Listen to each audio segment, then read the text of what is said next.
imagine the anxiety adolescents and teenagers endure when confronted with such challenges, especially where the twin towers of dread are concerned. And I'm talking about peer pressure and self-esteem. With World Mental Health Day only weeks away, a sharp focus on the mental health of our young folks requires significant attention. I am so delighted that Living Waters Incorporated is prioritizing the voices of our young people in the critical area of mental wellness. Joining me in the studio this morning is Pastor Joseph Graham with Living Waters Incorporated, and I am delighted that he is seeing our young people conquer every scintilla of fear regarding mental illness. Pastor Graham, welcome back to the show. Thank you so much, man. I'm excited to be here. We had a great time last time getting ready for the Black Youth Wellness Summit, and now we're here building off of what we started last year. Absolutely. Our young folks are facing an enormous challenge, and as I was preparing for the show, I had an opportunity to look at some alarming stats that indicate that Black youth experience an enormously high risk for anxiety and depression. And if we're talking about suicide, my God, our young people are 36% higher risk than other ethnic groups. What is happening with our young folks? So it is, to me, definitely a reflection of the residue of, not the residue, but the impact of oppression. The impact of a flight or fight mentality, meaning we as a people have real reasons why we don't trust certain healthcare agencies and professionals because of different things that have happened in the past. Yeah. But as a consequence, we don't get the help that we need, especially in the area of mental health. And a lot of times in our effort to try to make do, we end up canceling out support that we actually need.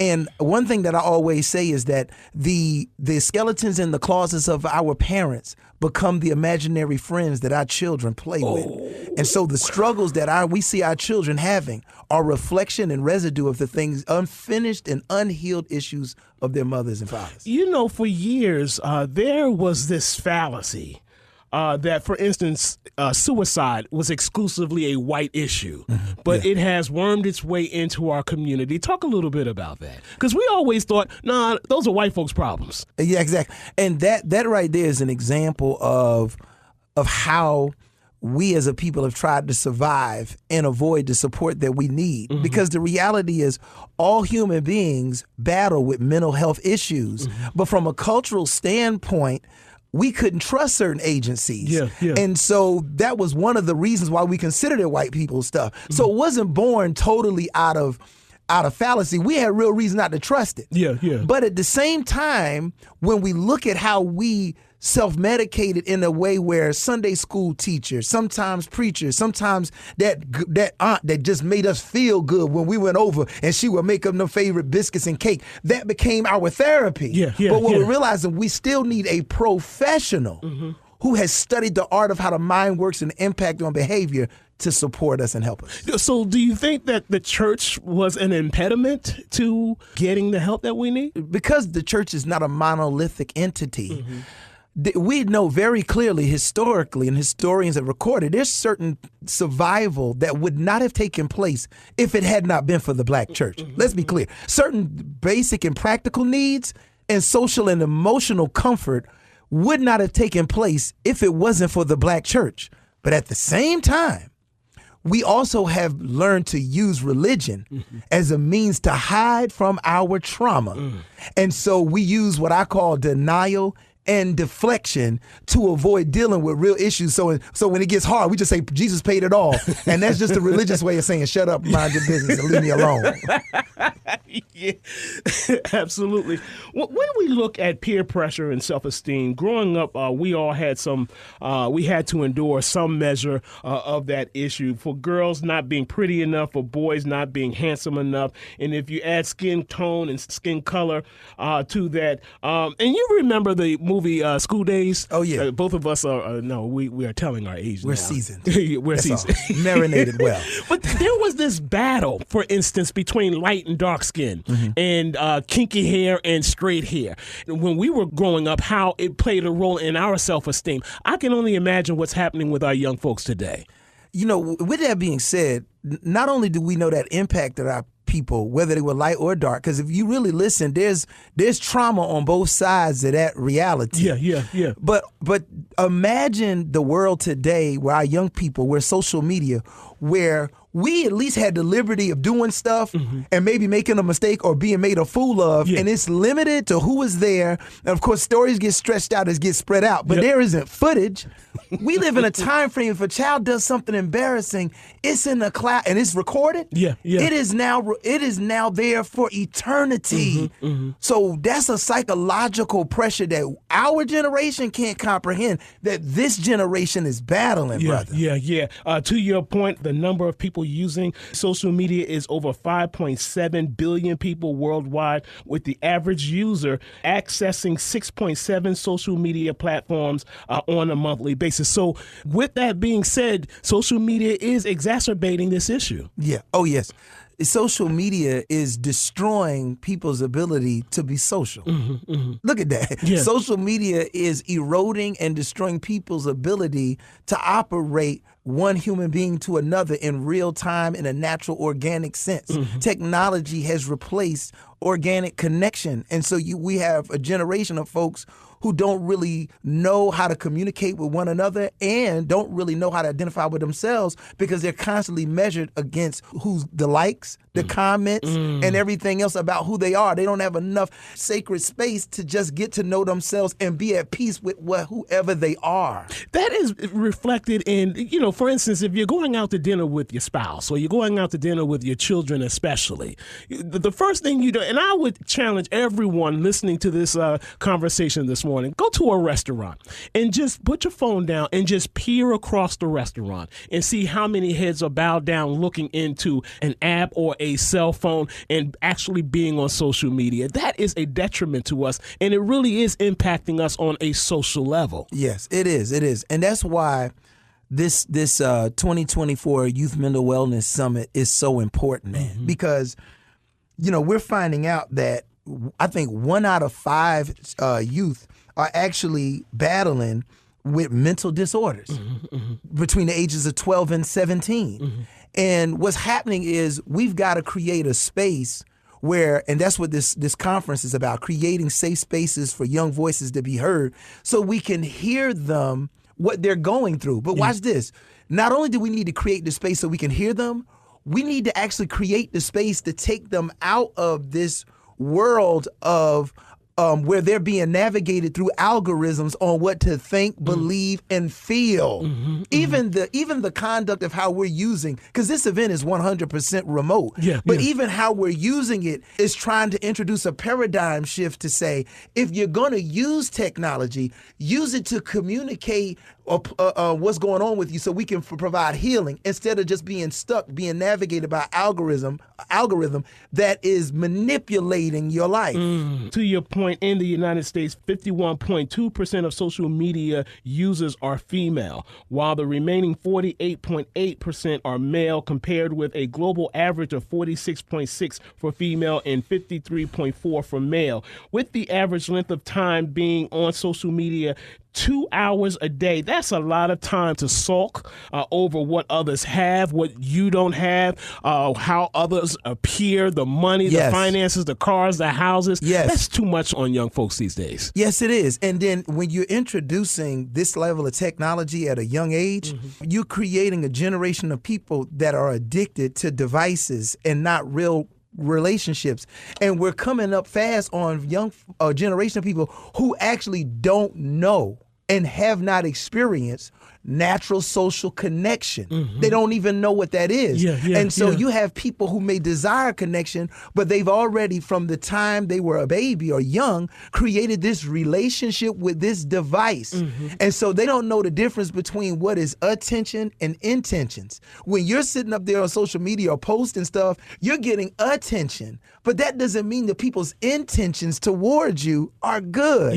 And this generation is in a place where we don't necessarily know the difference. I just remember growing up, and particularly when I think about relationships, my wife and I, we've been together for 30 plus years. And I remember particularly those younger days, and we're duplicating that these days as well. Think about those days when you just took a walk in the park.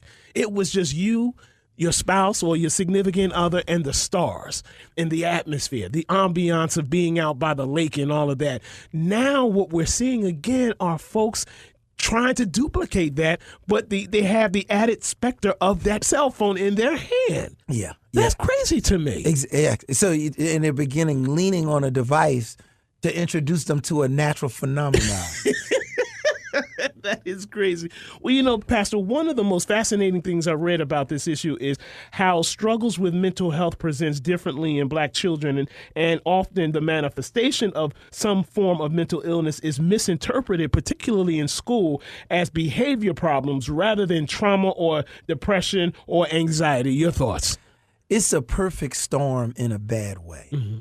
See, this country, unfortunately, historically has a lack of sympathy and care for Black life, for Black bodies. Mm-hmm, mm-hmm. And research shows that whether the staff is white or Black students are penalized more than all other students, even for the same grievances or issues, even if the staff is diverse. So in the minds of Blacks, whites, and others, in the psychology of Americans, when it comes to Black life, it just simply doesn't matter as much. So you compound that to mental issues. Somehow Johnny had a bad day, but Hakeem is a bad kid. And they may do the same exact thing. And it's those kind of discussions that we want to dive into this summit. Let's be clear. Not only are we inviting the youth to talk, but we're inviting the practitioners and educators to be present to listen.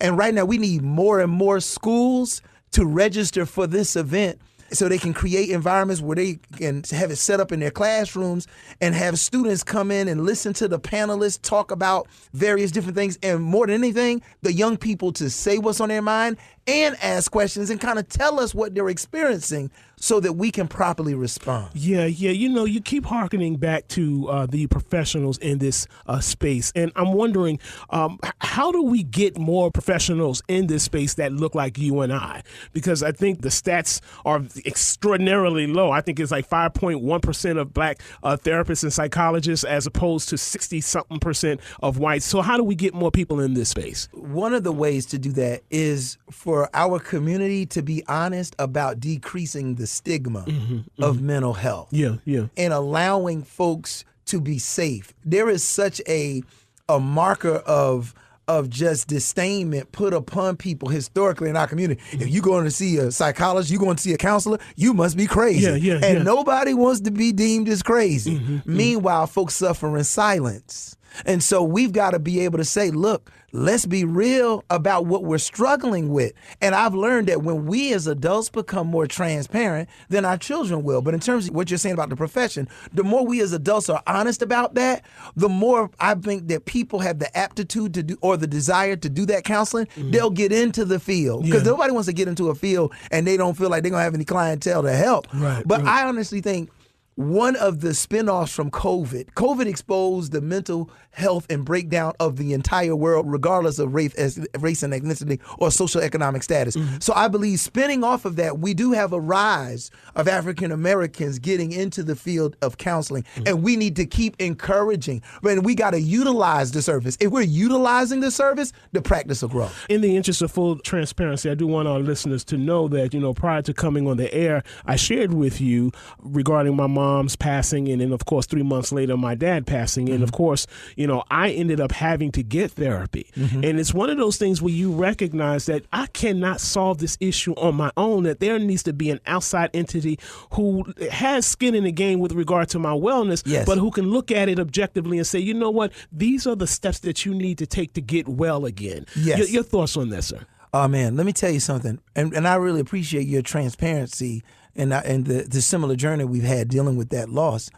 And I believe that it's so important for even the moment you just had in expressing the struggle and the fact that you went and got help and it helped, brother. Yes, sir. I know for me just saying that out loud, whoever the folks are that look up to you, whoever the folks are to respect you, you just planted a seed for them to go seek help because you did. Yes, sir. And that's really a each one teach one mentality. And we got to realize that no matter what we say to our children, they will repeat what we do. That's right. That's right. They That's do right. what we do, not just what we say. And that right there, brother, is saving lives. Just like you, and it's ironic the connection between us. It was October 10th that my mom was told she had 3 months to live, brother. And so this time of the year, and the fact that this event is on October 10th, between 9 and 11, y'all, but October 10th means something to me. But what I've learned is when we get honest and say, you said it so perfectly, I needed help. I couldn't do this on my own. That's right. How many times have we heard it takes a village to raise a child? Well, guess what? It takes a village to sustain our adulthood. We need one another. That's right. Yes, sir. Yes, And sir. so the more we're honest about that, brother, it makes young people say, well, let me go get some help too. Absolutely. Yes, Absolutely. indeed. Well, let's get to the upcoming 2024 Youth Mental Wellness Summit taking place again on October 10th. Walk us through the particulars of this event. So the event is on a Thursday. It's from 9 to 11. And is 100% remote. And it's one of those things, it's spinning off of the success of the 2023 Black Youth Wellness Summit we did last year at the Du Bois Center on the UNC Charlotte campus. And also a spinoff of an event that we had called Let's Talk Youth Mental Health event. And so this event is going to be 100% remote. When we first started, we think it's going to be a few schools that we connect with in Mecklenburg County. Nah, bro. We have several schools that have already signed up. We have a York County school that has signed up. And do you not know that we have schools in Ghana that have signed up? Wow. So this event has now become international. And we are in need of schools to register. The event is free, first of all. The first 100 students who sign up, they get gift bags and things of that nature. But we need schools to sign up so that the classrooms can be set up. And there's going to be facilitators who are licensed professionals and counselors that are going to be there. And it is now spread to we're inviting universities and colleges to be a part of it. And we're inviting student organizations because we're aiming at the ages of 14 to 21 as our target. So middle school, high school, college, and universities, we want them to tune in, register, and then we have Ohavia Phillips, who is a social media influencer. She's the host and moderator. And then we have a group of panelists that include a high school student, that includes a state representative, a licensed counselor, and various different people. And they're going to be there to kind of talk from their perspective, but more than anything, for the students to ask questions and for the students to say what's on their mind. So imagine students from Ghana, students from Mecklenburg County, students from the surrounding counties, Cabarrus, York, talking about what they're going through. We're even reaching out to the schools that have had school shootings and things of that nature. We're calling them into the space because we need healing, brother. Yeah. And I take it this is a no-holds-barred conversation, that everything is on the table. Oh, yeah. Yes, it is. We're actually having students to do poetry and song that speaks to what are you going through. About, and we're inviting practitioners to come in to do more listening. To hear. That's why we say creating safe spaces. Why do we say safe spaces? Because social media has made us realize that even though the world is watching, it ain't safe, brother. This world will raise you up one day, tear you down the next. But this right here is a safe space. What do we say? For young voices to be heard, because they don't always feel like they're in a safe environment to speak their mind. And that is this space. And I'm wondering, in terms of the success of this summit, how will you gauge the success? What does it look like 5 months from now, maybe a year from now, in terms of follow-up? That's the excellent question, brother. One thing that Living Waters has done very successfully, and they've been operating over 20 years, Living Waters is about tending to the needs to help the people be better. And the way we do that is by building, we're an independent organization that links with faith-based groups to collaborate with policymakers, with educators, social service agencies, to close the gaps that people are falling through in society when it comes to disparities and inequities. And so what we do is we throw these events and we invite folks that usually operate in isolation, but yet tending to the same community. Think about it. A social worker, a school teacher, a principal, a community organization, doctors, they're all dealing with the same community, but they don't often talk to each other about what's going on. So imagine being in a room where everybody that touches the lives of young people are hearing what things look like from their perspective, but more importantly, then the young person is in the room to tell you what they're going through, and we all get to see how we can better collectively serve the wellness of our children. Absolutely. We're about to close out, but one of the things that I'm excited about is giving people, particularly parents and school teachers and school faculty, the education they need to recognize when someone is actually devolving into some kind of crisis. And that's one of the reasons why I'm excited. We're about to close. If any of our listeners would like to know a little bit more about the upcoming 2024 Youth Mental Wellness Summit taking place virtually on October 10th, or if they would like to know more about you personally, because you are absolutely phenomenal. Every time you come on this show, I feel like I need to pass over the microphone and just walk out the door. But if anyone would like to reach out to you, want to know a little bit more about the work of Living Waters, where should they go for the information? So definitely go to livingwatersfa.com. You go to the website, all the information regarding the event can be found there. Registration is there. And I just wanted to make this point that after this event, we're building collaboration so that all the things that the young people express to us, there's a rollout plan for us to begin to attend to those needs, follow up. Because it's not just an event, but it's the kickoff of something special. But go to livingwatersfa.com. Please register as soon as possible. If you have any connections with any school, or you work for a school yourself, or you're a principal listening to this, please go ahead and register. Feel free to, when you go to the website, you see all of our contact information, but please get involved and spread the information to everyone that you can. Absolutely. And just one additional question, because it's really important to me. If you recognize during the summit that someone does need help, what mechanism do you have in place to get that person or persons help immediately? So what's beautiful is wherever the person is at, we're making a point that a counselor, a licensed counselor, is present. So in all the different locations, even remotely that we're talking about, the vision is that there's a licensed counselor there to respond in kind. And so we have a breakdown, an itinerary, and a kind of a flow of how facilitation needs to take place from each location. So one thing that's beautiful, that the founder of Living Waters, Elder Lawrence Barker Bey, as well as Joan Ben, the president, they are so extraordinary on being a stickler for detail to make sure that people are served and helped when we're having events like this. Absolutely. Pastor Joseph Graham of Living Waters Incorporated, thank you so much for coming in to talk about this critically important information. Thank you so much. Always a pleasure to see you, my brother. Absolutely. We're going to take a quick break. When we come back, I'll wrap up the show. This is Community Voices with your host, Ron Holland. We'll be back in a moment.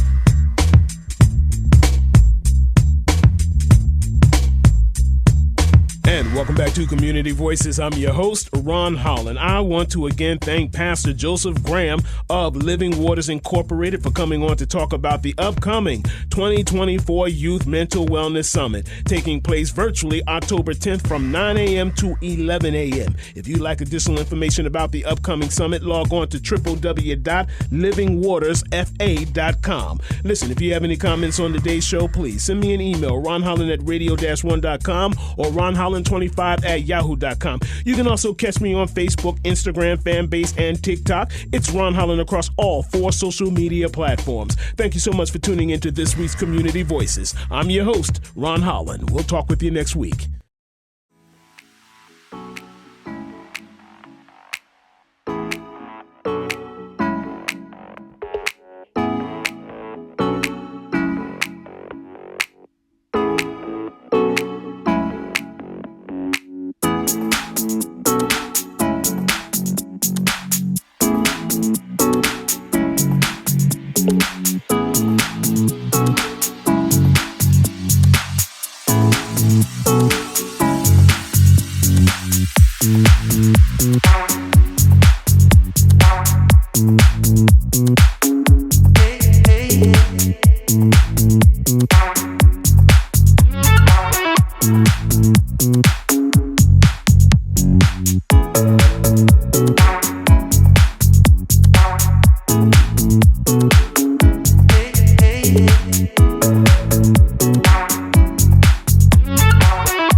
The Youth Mental Wellness Summit starts in 30 minutes.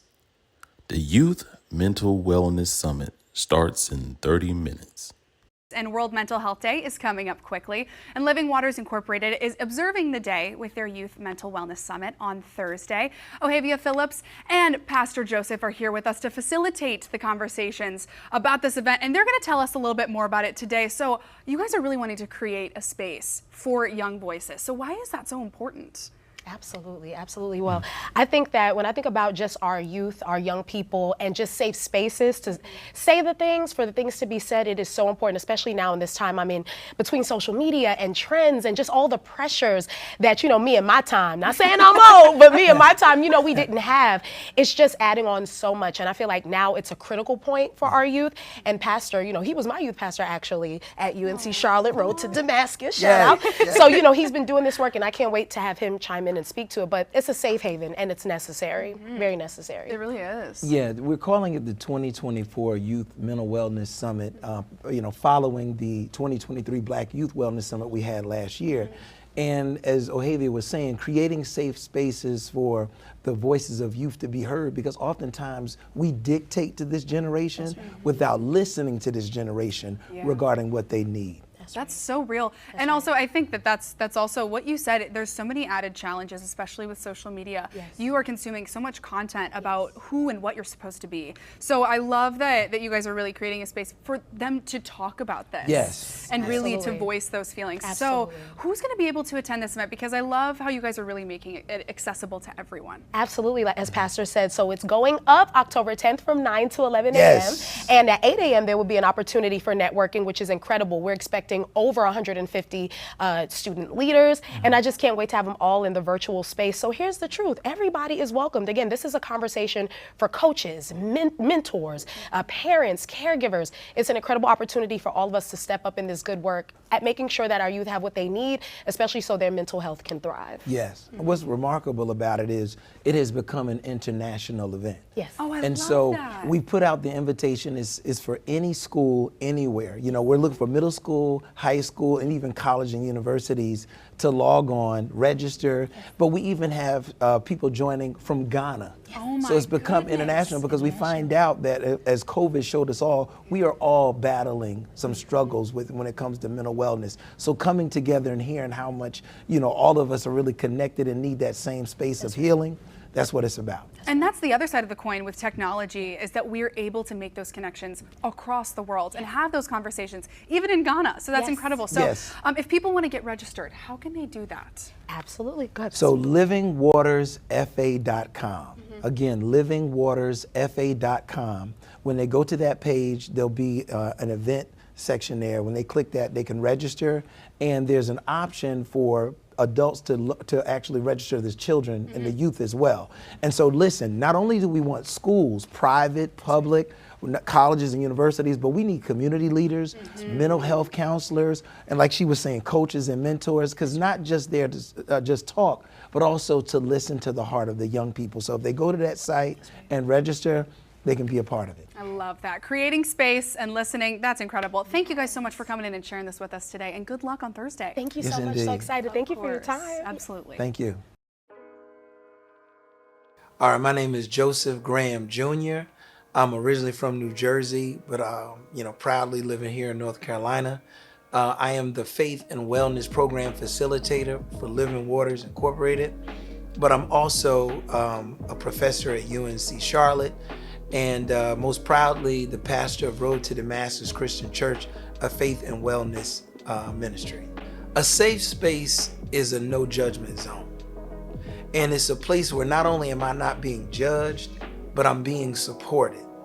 And I believe that it's very important for young people to not only come into the space and know they're not going to be judged, but know that the things that they communicate is going to yield support and advocacy from the people that they're sharing their world with. The best thing that counselors, parents, and anyone can do is to be vulnerable about their own need for mental health wellness. Because there's something that unlocks when young people see adults being real and honest about their own trials and tribulations and struggles. Because see, young people are gonna follow what you do more than what you say. So you can't tell the young people, be open, tell me what you're going through, and they watch you become a master at hiding and shielding your own struggles. Especially if you're a parent or aunt and uncle that spend a lot of time around young people, they know what you're not being honest about. And so oftentimes we've trained them not to really address their stuff because we're not. So when adults can be honest and say to young people, this is where I struggle, and this is how I go to counseling, and this is how I seek support, now you're gonna get their attention. My name is Carla Carlisle, the Executive Director of the Compassionate Companion. A safe space to me means that a person is comfortable and confident and feels supported, that what they share will not be shared unless someone's life is at risk, and that they are really embraced for their experiences, for their difficulties, and accepted for who they really are. I think it's important in order to provide a safe space, we have to bring our authentic selves to the table. And so whenever I start off working with someone, I'm very open about my own personal struggles with mental health, with anxiety and depression. And I share that, this picture that you see, this presence you see, is not all there is to me.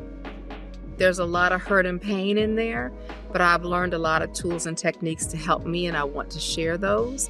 And so I think we make a safe space by embracing the person and welcoming them for who they are, and then also bringing our true selves to the table. One last thing I'll add to that is that we have to listen. One of the things that makes the space safe is that we stop talking and we listen. And I think that is something that our youth oftentimes don't get. We try a lot as parents and as caregivers and leaders to bless our children with good information and insight. But what we don't realize sometimes is that they are the expert on their life experience. And we have to listen to what's important to them for them to actually feel heard. When adults say, you know, these are the challenges I had when I was a teenager, or this is something as an adult I'm dealing with. I'm struggling with anxiety. I'm battling with grief. I'm dealing with depression. And sharing that with a young person, and then saying, if you find yourself, and then sharing what they've done to try to find help, and then say, if you're struggling, you're not by yourself. I'm there with you. More times often than not, young people feel disconnected from adults because adults spend a lot of times presenting a persona to them instead of revealing the humanity of who I am. Because no matter what the age, race, nationality, or religious affiliation, when you can show me that your humanity connects to my humanity, oh, now we can talk regardless of what our demographic differences are. I think it's really difficult for adults to actively listen because for the most part, most of us weren't raised that way.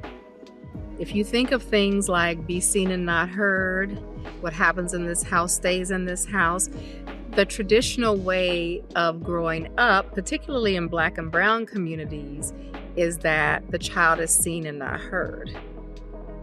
So we want to impart all this knowledge and we have all the answers, but without recognizing that first of all, without the input of the child, we're going to lack some buy-in, right? We're going to lack some buy-in, but also the experiences that our youth have today are very different than the experiences we had before the internet, before mobile phones that can do anything and everything, positive and negative. Before, we may have always had bullying, but it's taken it's gone to a whole different level now with all these different social media apps and opportunities, as well as there are no boundaries. Kids can get information from anywhere, true or false. So you take a young person who has been through a lot, and then they have someone who wants to give them attention and listen to them. They might listen even though that person might not have their best interest at heart. So I think it's really important as adults that we stop and pause and really hear them. Even if what they're saying may not initially make sense to us, keep listening. It's important for young people to express out loud what their challenges are with mental health is because real and metaphoric murder happens in silence. We kill our will to live when we are not open and honest about what we're struggling with. And so there's so much that goes on when in silence, Doc, that when just think about a gun. When they put a silence on a gun, it does not change the potency of the bullet. And when you think about how we're so tall, don't say nothing, be quiet. But the silence does not change or alter the pain of the trauma that someone is going through that's not being spoken. And so it's important for children to say out loud what they're going through because it could save their life. And watch this. It's important for them to say it out loud because one of my favorite phrases is, the skeletons in the closets of our parents become the imaginary friends that their children play with. And see, adults sometimes walk around believing that they have successfully hid their trauma until it shows up in their sons and their daughters' lives. And then sometimes because we as adults are not ready to be honest, we'll look like, where'd they get that from? Why are they struggling with that? It came straight from your closet. The residue of unfinished and unhealed trauma will try to attach itself to your loved ones, especially your children. So when the children say these things out loud, not only is it becomes a lifeline for them that they're throwing out, but also reminds the adults in their life, let me now be real about what I got going on so we can both heal together. It'll actually, though it may feel like a bad thing, it's actually an opportunity to bring togetherness, because both the adult and the child realizes we're actually in this together. We've been living in silos, battling, alone in our rooms, but now we can come together because we can't conquer what we don't confront. So let's confront it together.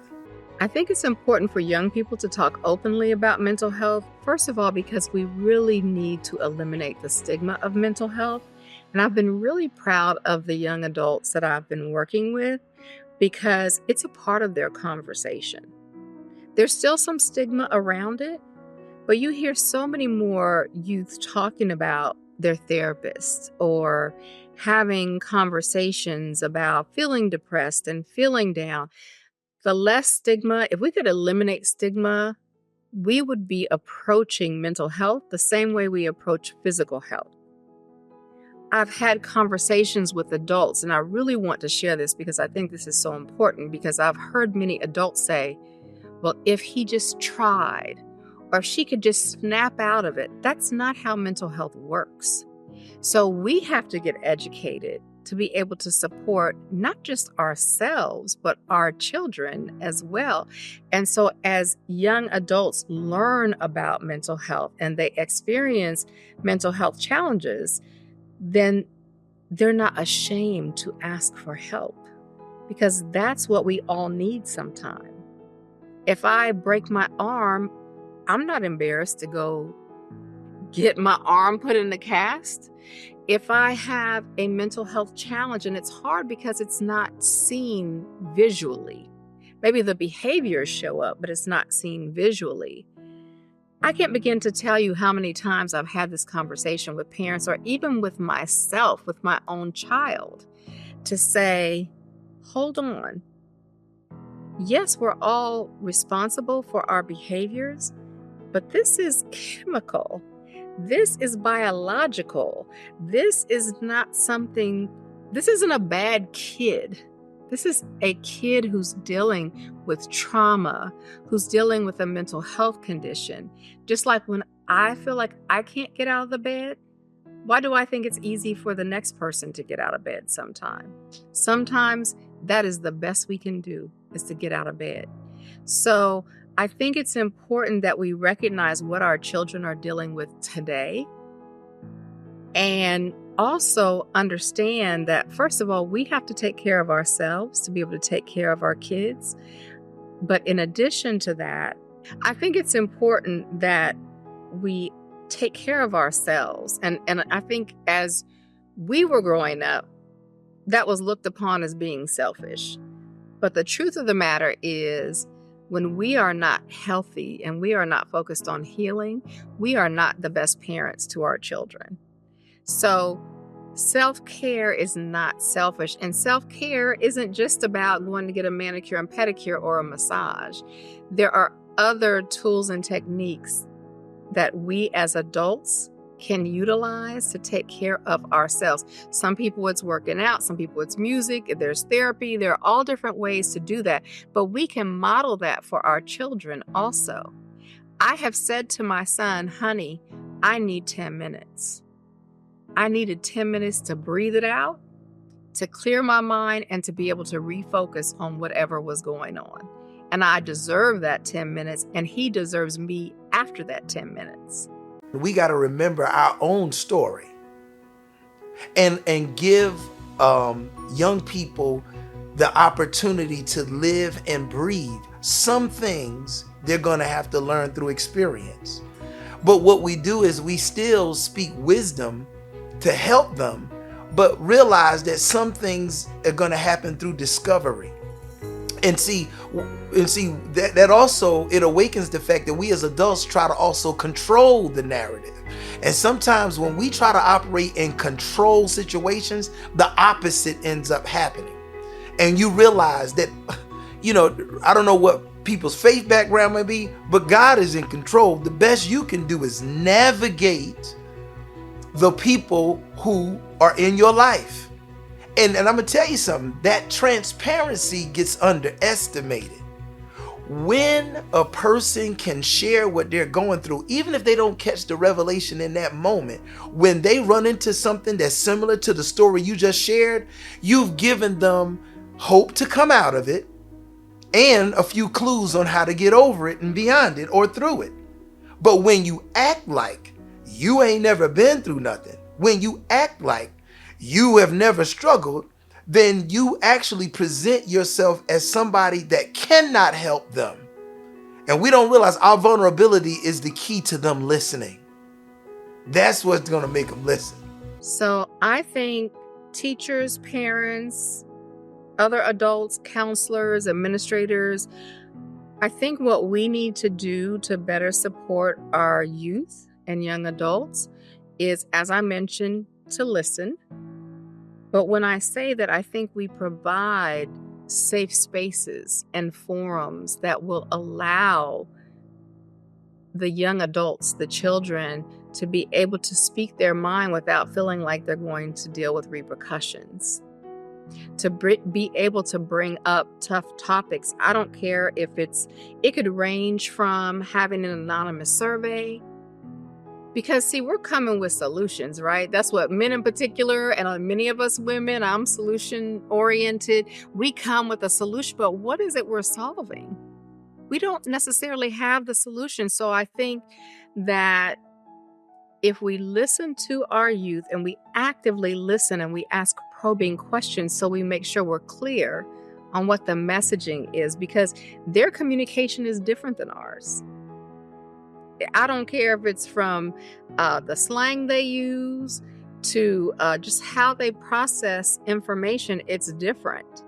And so we have to really make sure we're clear on what it means. Comfortable with scary conversations with young people. I believe that those adults first must get comfortable with the truth about their own childhood experiences. And discovering or be okay with realizing you may need to go and talk with someone. See, there are adults that need counseling and are not going. And what we find out is the more that adults can come to grips with challenges that they may not have effectively worked through from their childhood, it actually gives them that necessary fortitude to listen to the current generation share what they're going through as children. Because see, if you as an adult are still picking and choosing what parts of your childhood you want to be honest about, then yeah, it's going to definitely be scary, because you don't know when that child's going to say something triggering for you. But when you have made a practice of trying to work through things, not only does it better prepare you for what this generation of young people may tell you, but it actually also gives you some tools you can provide to them to support. And like I said a few moments ago, that healing may need to happen together. The question is, how can adults be okay with having uncomfortable conversations with their children or with the children they support? That's a great question, because the answer is not simple. And I've had to learn, first of all, I've had to learn as a parent, there are certain conversations my son is not going to have with me. And so my responsibility in that case is to help identify one or more trusted adults that he can have those conversations with. Just because it's not cool to tell mom certain things, especially with a young man, and vice versa. It's not always going to be that comfortable. So I think it behooves me as a parent to ensure that he has other outlets for conversation. And then I would just also say, as a parent, you're going to have to get uncomfortable.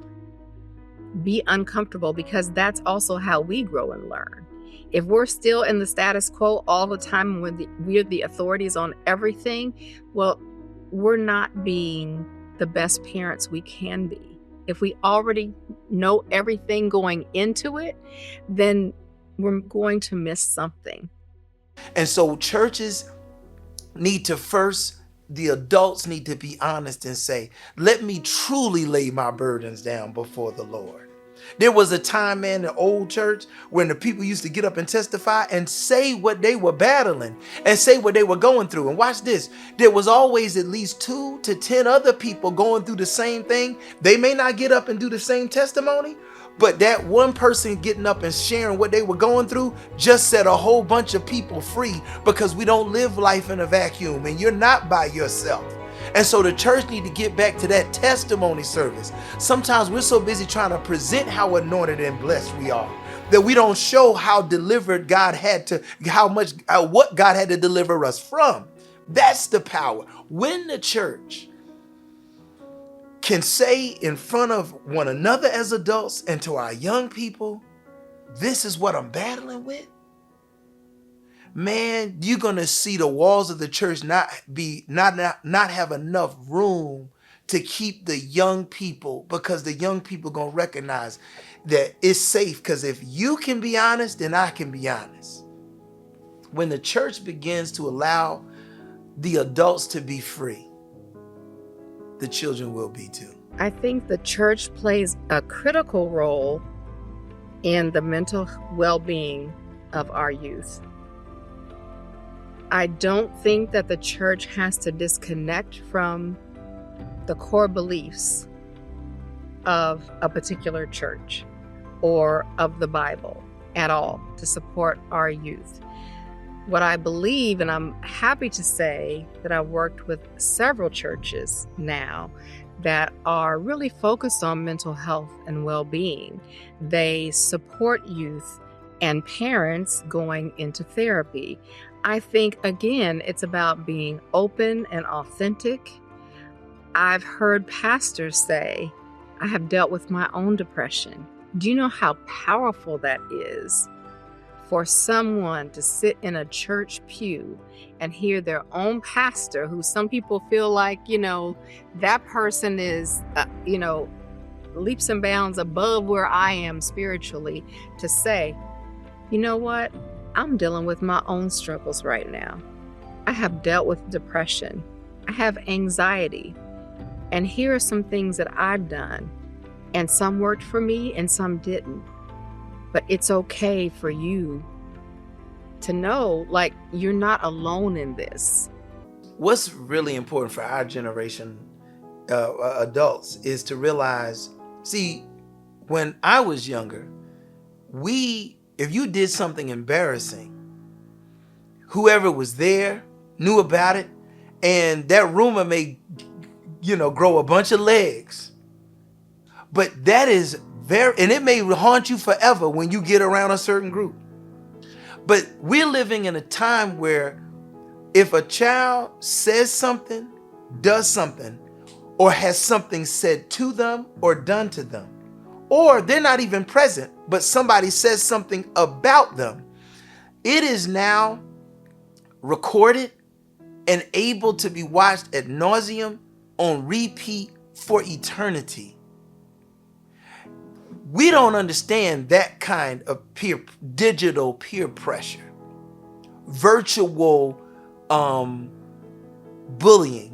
We have no concept of what it's like that any given moment of time, the wrong move and something is going to be thrown out there forever scar you. So social media and all these different social pressures really do impact our children now. First of all, it's something we didn't deal with. So we may have dealt with a bully at school, but we got to go home. Now a